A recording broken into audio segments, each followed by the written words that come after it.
जिन्होंने उस एमपी को सपोर्ट किया है वो भी यस में वोट कर रहे हैं, है ना, वो चाहते हैं कि वो बिल पास हो। ठीक है, यही मतलब हुआ ना रिप्रेजेंटेशन का। ओके, एमपी अगर सेंटर में बात करें तो एमपी होते हैं, स्टेट में बात करते हैं तो एमएलए होते हैं जो विधायक हैं। ठीक है, चलिए, तो रिप्रेजेंटेटिव हैं जो इलेक्टेड होते हैं बाय द पीपल, वो एक्सरसाइज करते हैं सुप्रीम पावर। ओके, और वो गवर्नमेंट या लॉज बनाते हैं। इतने एमपी चुने जाएंगे, उसी से तो गवर्नमेंट फॉर्म होती है। जिसके ज़्यादा एमपी उसकी गवर्नमेंट बन जाएगी, और ज़्यादा एमपी को चुनकर कौन लाएगा, तो जनता चुनकर लाएगी। ठीक है, तो इनडायरेक्ट डेमोक्रेसी में क्या होता है, रिप्रेजेंटेटिव चुना जाता है, और डायरेक्ट डेमोक्रेसी में क्या होता है, लोग डायरेक्टली अपनी पावर को एक्सरसाइज करते हैं।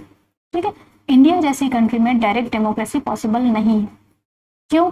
क्योंकि इंडिया में कुछ लोग हैं बहुत गरीब तबके के इंसान हैं, कुछ हैं बहुत अमीर हैं, है ना, कुछ हैं एजुकेटेड हैं, कुछ नहीं एजुकेटेड हैं, कुछ को संविधान के बारे में पता ही नहीं है। आप सोच के देखिए, आपको संविधान के बारे में नहीं पता और आप पार्लियामेंट भेज दिया जाए कि आप लॉज बनाइए, तो आप बना पाओगे? नहीं कर पाओगे, है ना। तो इससे बेटर है कि आप ना रिप्रेजेंटेटिव चुन लीजिए। ठीक है, खैर वो एक अलग बात है कि बहुत सारे एमपीज भी ऐसे होते हैं, एमएलएज भी ऐसे होते हैं जिन्हें नहीं पता होता है संविधान के बारे में, है ना। आजकल तो ट्रेंड चल गया है कि जो बॉलीवुड के होंगे सितारे वो एमपीज बनकर आ जाते हैं, एमएलए बनकर आ जाते हैं, उन्हें पता भी नहीं होता है संविधान के बारे में कुछ भी। खैर वो एक अलग इशू है, वो फिर से कभी डिस्कस करेंगे, बट ये चीज़ें होती हैं। ठीक है, अब डेमोक्रेसी हमने बात की कि एक डायरेक्ट डेमोक्रेसी है और दूसरी इनडायरेक्ट डेमोक्रेसी, दो टाइप की होती है। अब डायरेक्ट डेमोक्रेसी में हम किस टाइप के टूल्स को यूज़ करते हैं? हमने बोला ना कि डायरेक्ट डेमोक्रेसी में लोग खुद अपनी पावर को एक्सरसाइज करते हैं, लेकिन कैसे? तो उसके लिए 4 टूल्स का इस्तेमाल किया जाता है। पहला रेफरेंडम, दूसरा इनिशिएटिव, तीसरा है रिकॉल एंड फोर्थ है प्लेबिसाइट।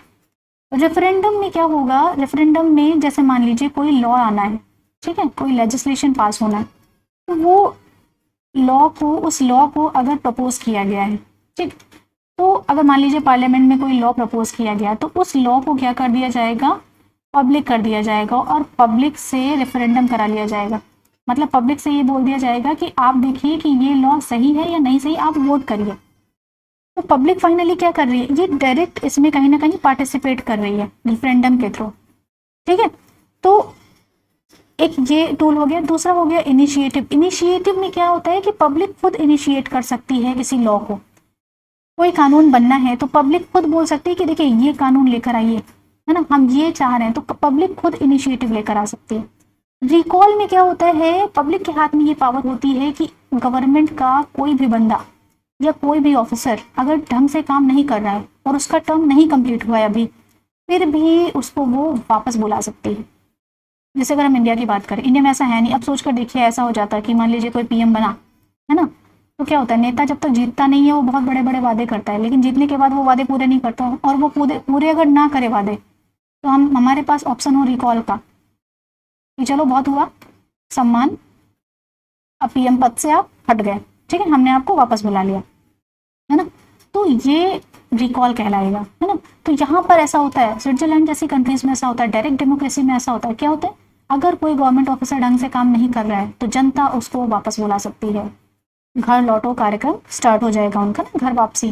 ठीक है, प्लेबिसाइड में क्या होता है, प्लेबिसाइड में देखिए अगर कोई इंपॉर्टेंट मैटर है, जैसे कोई डिस्प्यूट का मैटर हो गया, टेरिटरी की डिस्प्यूट का मैटर हो गया, तो वहाँ पे प्लेबिसाइड हो जाएगा, वहाँ पे जनता वोट करेगी, जनता से ओपिनियन लिया जाता है कि बताइए क्या किया जाए, है ना, ये टेरिटरी इनको दे दी जाए या अपने पास रखी जाए, है ना, किस तरह से चीज़ें हो, तो इसको कहते हैं प्लेबिसाइड।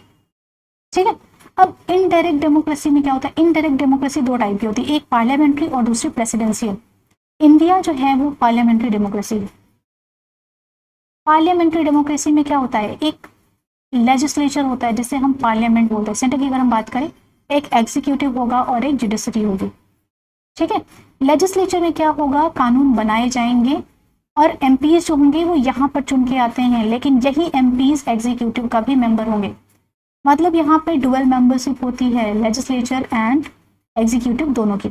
इस चीज़ को मैंने ना अपनी एक वीडियो में बहुत डिटेल में समझाया है, parliamentary form of government and presidential form of government. मैं आई बटन में उसका लिंक दे दूंगी, तो आप प्लीज़ अगर आप इसको थोड़ा डिटेल में देखना चाहते हैं तो आप इसको देख सकते हैं। ठीक है, तो इंडिया में जो है वो पार्लियामेंट्री फॉर्म ऑफ गवर्नमेंट है, मतलब यहाँ पे डुअल मेंबरशिप है। यहाँ पे लीडरशिप जो है वो 2 टाइप की होती है, एक रियल हेड होते हैं यहाँ पे और एक होते हैं कॉन्स्टिट्यूशनल हेड। रियल हेड यहाँ पे पीएम होते हैं, कॉन्स्टिट्यूशनल हेड यहाँ पे प्रेसिडेंट होते हैं, ठीक है।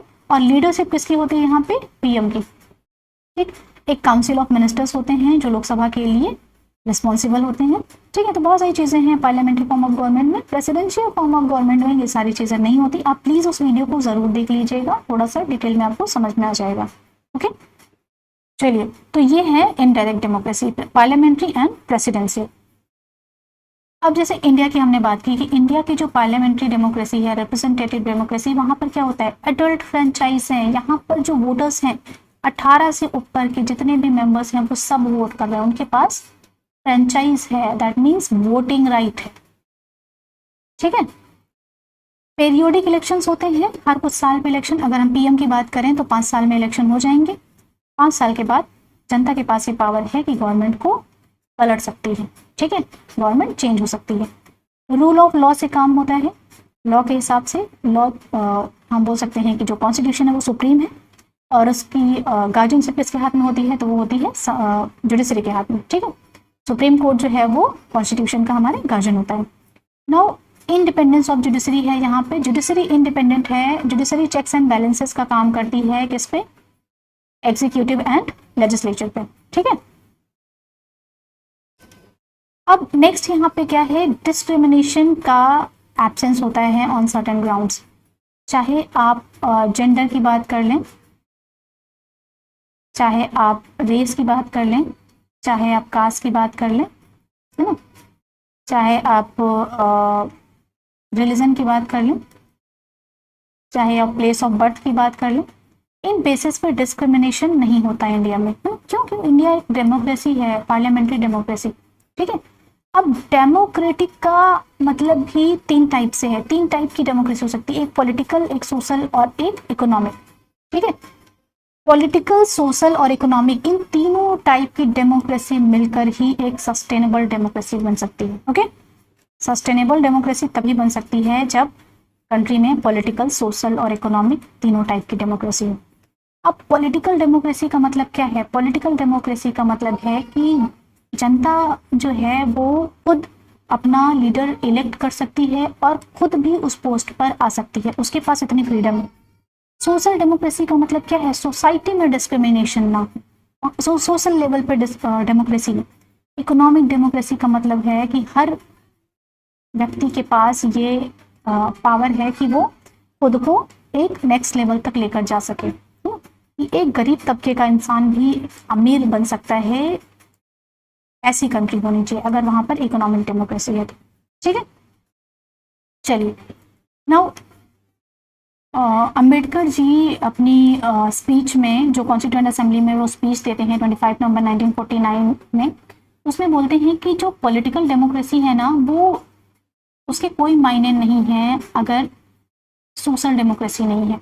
तो कह सकते हैं कि बेस जो है ना वो सोशल डेमोक्रेसी है, पॉलिटिकल डेमोक्रेसी का।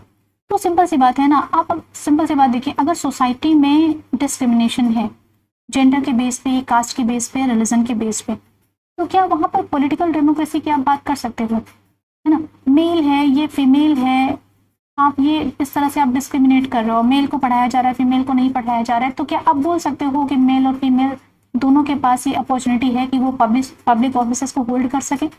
नहीं कर सकते। अगर आप मेल को पढ़ा रहे हो तो हो सकता है फीमेल्स के अंदर इतनी कैपेबिलिटी आई ही ना कि वो पब्लिक ऑफिस को होल्ड कर सके, है ना।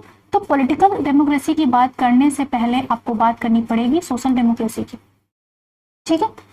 तो यही इन्होंने बात की कि सोशल डेमोक्रेसी क्या है। सोशल डेमोक्रेसी का मतलब है एक ऐसी लाइफ जिसमें लिबर्टी हो, इक्वालिटी हो एंड फ्रेटर्निटी, ठीक है, जहाँ फ्रीडम की बात की जाए, जहाँ इक्वल तरीके से देखा जाए सोसाइटी में सबको, जहाँ फ्रेटर्निटी की बात की जाए, जहाँ बंधुता हो, है ना। अब ये जो लिबर्टी, इक्वालिटी एंड फ्रेटर्निटी है, ये एक ट्रिनिटी है। ट्रिनिटी का मतलब है कि इन तीनों चीज़ों को एक साथ देखा जाता है, इनको अलग नहीं किया जा सकता। क्यों? क्योंकि बिना इक्वालिटी के लिबर्टी जो है वो क्या करेगी? कुछ लोगों की सुप्रीमेसी लेकर आएगी बाकी लोगों पे। कैसे? जैसे मान लीजिए कि एक सोसाइटी है ना, वहाँ पर आपने क्या किया, लोगों को खूब फ्रीडम दे रखी है, भर भर के फ्रीडम दे रखी है, लेकिन इक्वालिटी नहीं है, समानता नहीं है। तो लोग क्या करेंगे, जो ज़्यादा पैसे वाला होगा वो पता लगे बहुत सारी बंदूकें खरीद के ले आया, क्यों फ्रीडम है सबके पास भाई बंदूकें खरीदने का, बहुत सारी बंदूक खरीद लिया उसने, है ना। जो गरीब है वो नहीं कर सकता, तो वो क्या करेगा, जो अमीर है वो क्या करेगा, बाकी सबको ऑर्डर देगा, है ना, ऐसा करो वरना काम लेंगे, है ना, ऊपर पहुंचा देंगे। तो क्या होगा, यहाँ पे लिबर्टी तो हमने दे रखी, फ्रीडम तो हमने दे रखी, लेकिन हमने इक्वालिटी नहीं दी, ठीक है, हमने सबको एक जैसा नहीं माना, तो उस लिबर्टी का कोई मतलब नहीं जहां इक्वालिटी ना हो, जहां समानता ना हो, ठीक है। अब अगर आप लिबर्टी दे रहे हैं और इक्वालिटी नहीं दे रहे हैं, सॉरी, आप इक्वालिटी दे रहे हैं लेकिन लिबर्टी ही नहीं दे रहे हैं, आप कह रहे हैं कि सब इक्वल तो हैं, चाहे अमीर हो चाहे गरीब हो सब इक्वल हैं, लेकिन फ्रीडम नहीं है, किसी के पास भी फ्रीडम नहीं, तो कोई मतलब निकलेगा, कोई मतलब नहीं निकलेगा ना, कोई भी अपने आप को उस लेवल तक नहीं पहुंचा पाएगा अगर उसके पास लिबर्टी नहीं है, फ्रीडम नहीं है, ठीक है। तो कहने का मतलब है कि लिबर्टी, इक्वालिटी और फ्रीडम ये तीनों एक साथ चलेंगी। बिना इक्वालिटी के अगर आप लिबर्टी दे रहे हैं तो हो सकता है कि कुछ लोग बाकी लोगों पर भारी पड़े, ठीक है। और अगर आप इक्वालिटी तो दे रहे हैं लेकिन फ्रीडम ही नहीं दे रहे हैं तो कोई मतलब नहीं बनता, ओके। नाउ सुप्रीम कोर्ट ने 1997 में बोला कि जो कॉन्स्टिट्यूशन है ना, जो हमारा संविधान है, वो क्या चाहता था, वो चाहता था एक इगैलिटेरियन सोशल ऑर्डर एस्टैब्लिश करना, है ना। इगैलिटेरियन सोशल ऑर्डर एस्टैब्लिश करने का मतलब है एक ऐसी सोसाइटी बनाना जहां पर सब इक्वल है, ठीक है, चाहे वो नीचे तबके का इंसान हो, चाहे वो अमीर हो, चाहे वो गरीब हो, चाहे वो जिस भी रिलीजन का हो, सबको इक्वल तरीके से ट्रीट करना, ओके, ताकि हम हर सिटीजन को क्या दे सके, social, economic and political justice provide कर सके, है ना। सो सोशल लेवल पे जस्टिस दे सकें, कोई डिस्क्रिमिनेशन ना हो, इकोनॉमिक लेवल पे जस्टिस प्रोवाइड कर सकें, है ना, ताकि हर पर्सन को इतनी अपॉर्चुनिटी मिल सके कि वो अपने आप को और बेटर लेवल पर लेकर जा सके, पॉलिटिकल जस्टिस दे सके ताकि हर पर्सन बिना डिस्क्रिमिनेशन के पॉलिटिकल डिसीजन में पार्टिसिपेट कर सके, ठीक है, पॉलिटिकल डिसीजन मेकिंग में, ओके। सो ठीक है, in a social and economic democracy of the Bharat republic. तो ये सुप्रीम कोर्ट का स्टेटमेंट था, ओके। आई थिंक आपको समझ में आ गया होगा डेमोक्रेसी।